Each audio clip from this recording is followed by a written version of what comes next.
국민의 염원을 안고 우승을 거머쥐었습니다. K컬처, 세계는 처음에는 호기심으로, 이내 사랑에 빠졌습니다. K-팝, K-드라마, K-뷰티, K-스타일에 빠졌고 떠오르는 세대는 더욱더 높이 나아가고 있습니다.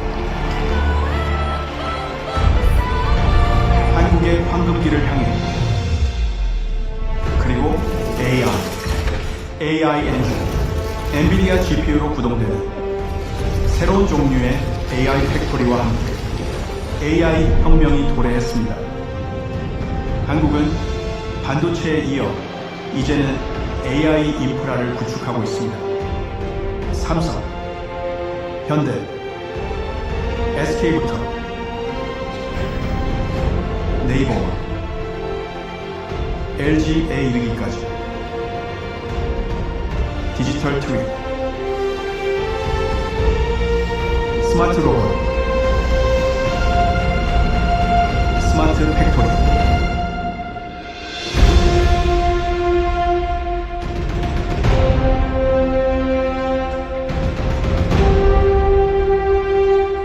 산업혁명에서 AI 혁명으로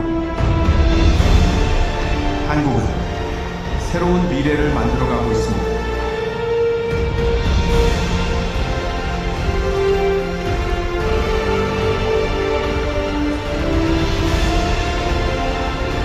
여러분과 함께 할 수 있게 되어 영광으로 생각합니다. 기적이 계속되는 바로 이곳, 한국에서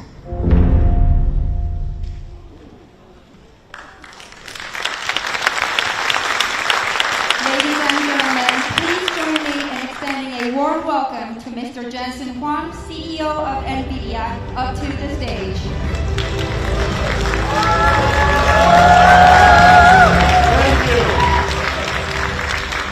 Thank you. Do I do it from here? At the center, wherever you want, actually. Okay. Are you going to stand there? You're going to help me? If you need my help, Yes. willingly. Nice to see all of you. Nice to see all of you. Kombu chicken is very good. I enjoyed Chimek with my friends, and it is the best way to enjoy Korea. I enjoyed it very much. Thank you for the opportunity to address you today. And first of all, congratulations on such an incredibly successful APEC. It tells you something about the ability for Korea to attract, to unite, and of course, Chairman Tony Che's incredible work to organize what is a historic APEC. And so I want to congratulate you for that. The industry, as you know, the computer industry that NVIDIA is part of is going through a fundamental transformation. And every single industry, because computers are affect and impact every single industry, it is the single most important instrument of humanity today. Every single industry is being impacted as a result of a platform shift we call artificial intelligence. Our journey started over 30 years ago to invent a new way of doing computing. The computing approach that we created and invented is called accelerated computing. We recognized years ago to create a new computing model to solve problems normal computers cannot. It has another benefit that when Moore's law runs out of steam, it could be the path forward for the computer industry. 33 years later, as we continue to be able to create more transistors with every generation of process technology, and even though transistors' performance and power benefits have slowed tremendously, we can now continue to expand computing for as far as we can see because of accelerated computing. We're now seeing a platform shift. This platform shift was the reason for creating the GPU and inventing the model we call CUDA. However, a GPU alone is just a chip. This new computing approach requires tremendous amounts of algorithm software to be developed. We call it CUDA-X libraries. Very few people talk about this, but this is NVIDIA's treasure. These libraries make it possible for us to apply accelerated computing to computational lithography, the work that we do with Samsung, or in deep learning and robotics, the work that we do with many companies here that I'll talk about. It allows us to do quantum physics, it allows us to do quantum computing, molecular dynamics, fluid dynamics, robotics, of course, artificial intelligence. These libraries open new markets for our company. These libraries are precisely the reason why NVIDIA's computing approach is now available all over the world in so many different industries. But it started from a very humble beginning. And so I made a short video for you to give you a feeling for what NVIDIA's technology can do today. It has been 33 years. In fact, I've been coming to Korea, NVIDIA came to Korea 30 years ago. We invented the video game industry together. I introduced GeForce here to Korea 25 years ago. And last night, we had a big celebration with the esports gamers and PC gamers here in Korea. It was incredibly fun to celebrate GeForce 25 years of GeForce. And so I made you a short video, but as you're watching this, remember, nothing here is animated. Everything is simulated. Everything I will show you is mathematics, computer algorithms that make it possible for us to do what I'm about to show you. Please run it. Ready, go!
incredible how far technology has come.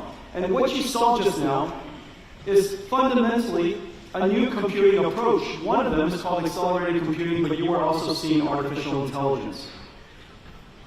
Artificial intelligence is, of course, affecting every single industry. And most people think artificial intelligence is a chatbot, as they should. ChatGPT revolutionized artificial intelligence and put it into the hands of everybody.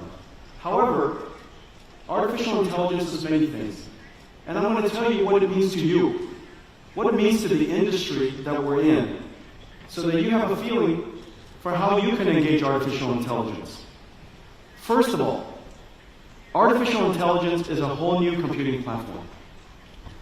The old way of doing software with hand-written software, hand coding, to a new way of doing software where the computer learns by itself, where we train the computer, we train the model for it to perform the task we want it to perform. Artificial intelligence and AI runs on GPUs, whereas hand-coded software runs on CPUs. This entire software stack, from the needs of energy, chips, the infrastructure, all of the software associated with the systems, the AI models and the applications on top, every single layer of computing has been fundamentally changed. Just think, the computer industry has been largely the same for 60 years. And now, with AI and accelerated computing, every single layer of the computing stack is being changed. All of the computers we've created in the past, $1 trillion, maybe more, of computers needs to now be transitioned, shifted to the new computing platform. The second thing to know about AI is that although Transformers is incredibly successful and very important, there are many AI models. There's AI models for languages, but remember there's all kinds of information we want to use AI to solve.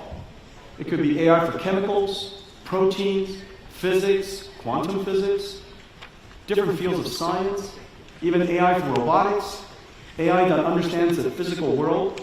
AI is quite diverse.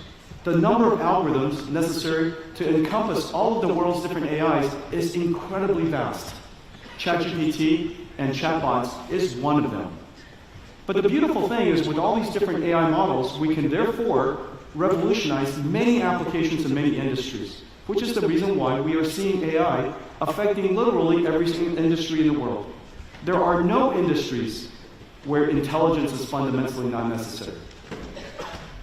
The observation, and this is a very important idea, that the technology of the past, software of the past, is a tool that humans use.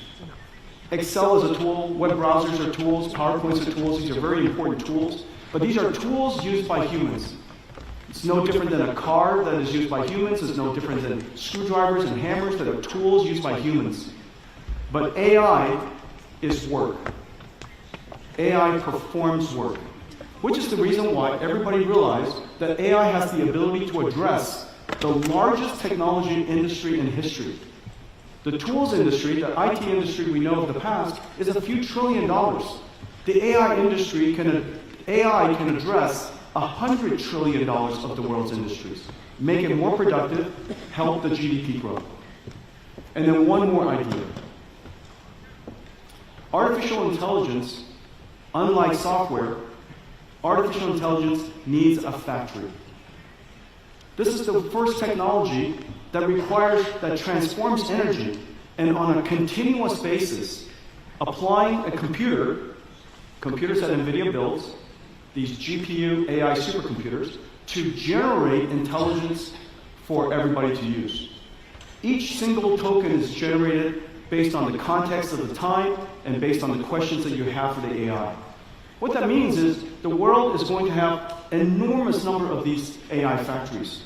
And because AI is going to be integrated into every single application, into every industry, AI infrastructure will be built by every single country. Just like electricity, just like internet, and now artificial intelligence, AI factories will be built all over the world. It is one of the reasons why this is so consequential to every single country. It is the reason why it is so consequential to the conversation we're having today. AI is an industrial revolution. It changes the computing software stack. The software is work, not tools. It addresses extremely large industries, and it requires factories. Well, in the last couple of years, we've seen extraordinary progress, and this is the system that makes it possible. This is the latest NVIDIA system called Grace Blackwell. This is one giant GPU. It weighs 2 tons, has 1.5 million parts. It consumes 120,000 watts, 120 kilowatts, and it produces tokens, or it produces intelligence at an incredible speed. This is what a GPU looks like today. People think that NVIDIA GPUs are like a gaming GPU, but these GPUs are really massive. Entire supercomputers in a rack.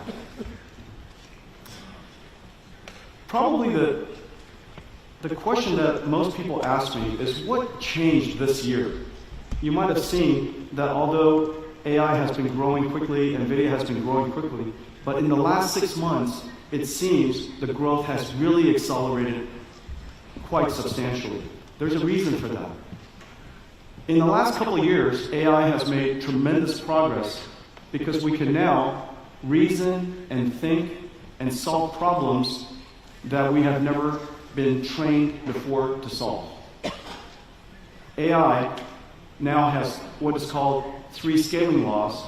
We teach it like a child to memorize information. We also teach it, called post-training, how to perform new skills, how to reason and how to think.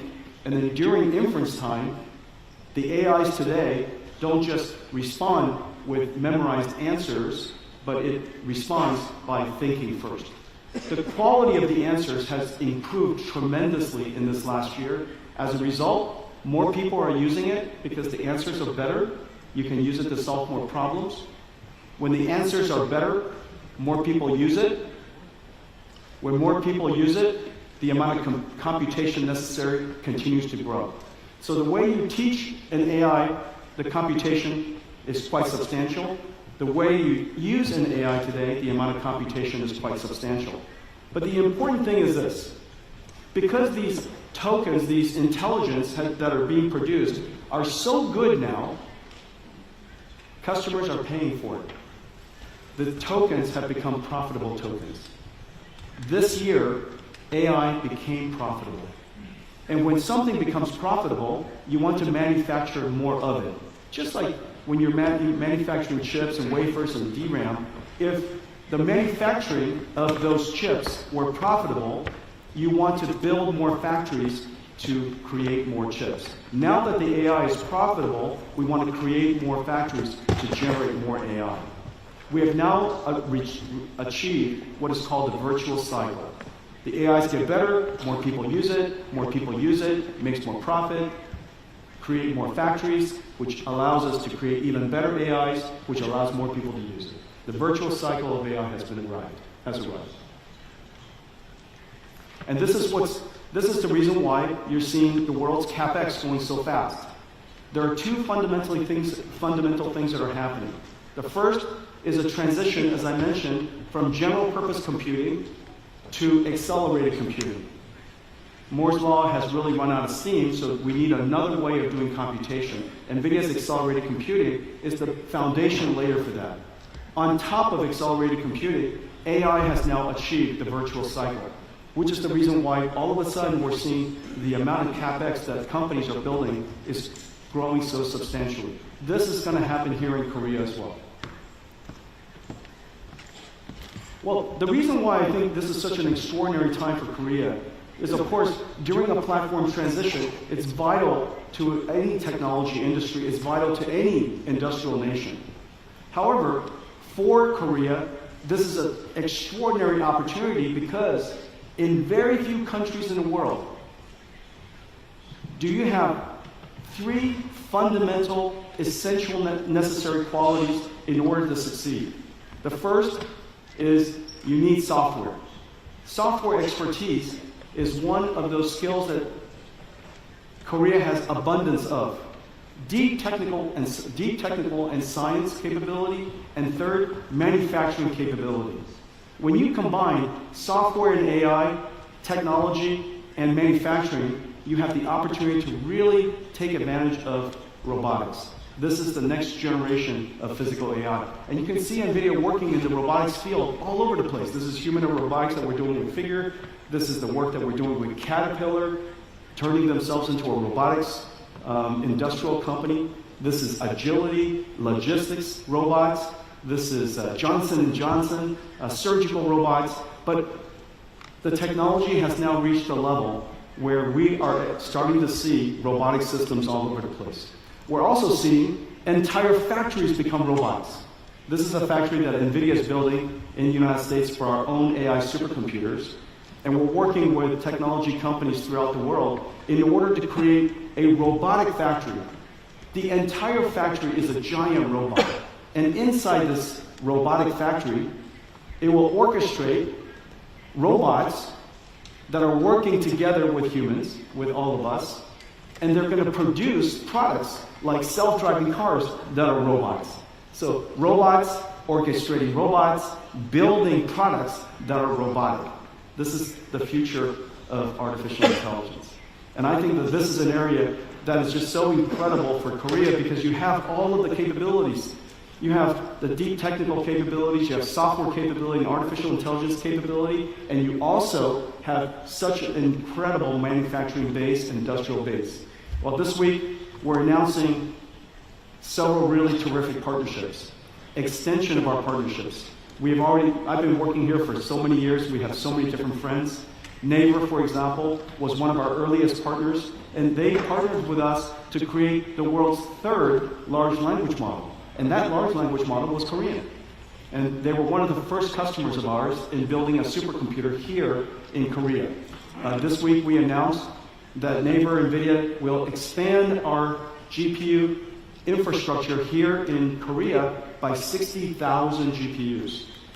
We're working with Samsung in manufacturing, of course. They are the first partner NVIDIA had in building memory technology to help me invent the AI supercomputer that is now powering the world's AI.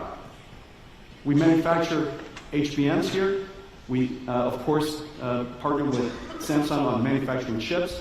But now we're going to advance AI together, build AI factory together, build digital twins for the factories together, expansion of our partnership tremendously, and we're going to build 50,000 GPU AI factories with Samsung.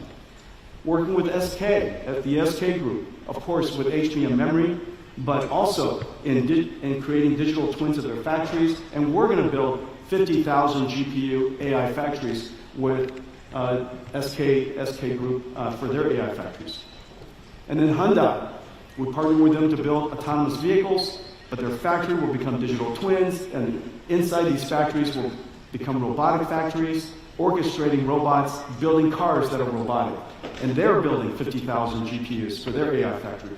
Total, this week we announced that we will build 250,000 more GPUs here in Korea, making Korea one of the largest GPU or AI infrastructure countries in the world. And then finally, it's really vital that we build the ecosystem, not just the AI infrastructure of Korea, but the ecosystem of Korea, so that we partner with AI researchers here with Korean universities, amazing universities like KAIST, all the startups that are here, to create an environment necessary for them to benefit from AI, so that there's a rich ecosystem of AI startups here, working with the government, working with education, working with the established companies. This is an extraordinary time. I want to thank all of you for welcoming NVIDIA with open arms over the last 30 years. This is the beginning of a new journey. You were part of my journey as we were building NVIDIA. I'm honored and grateful that we're going to be part of your journey as Korea now becomes an AI nation and you pursue your endeavors to be part of the AI frontier. Thank you very much.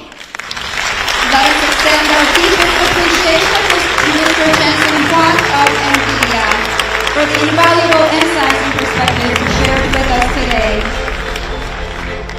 What a fantastic way to conclude the journey. That was the perfect finale to the summit. He was the last guest speaker of today and of the summit. Now, with the extraordinary keynote address delivered by Jensen Huang, all sessions of the APEC CEO Summit have now come to an end. On behalf of the organizer, I would like to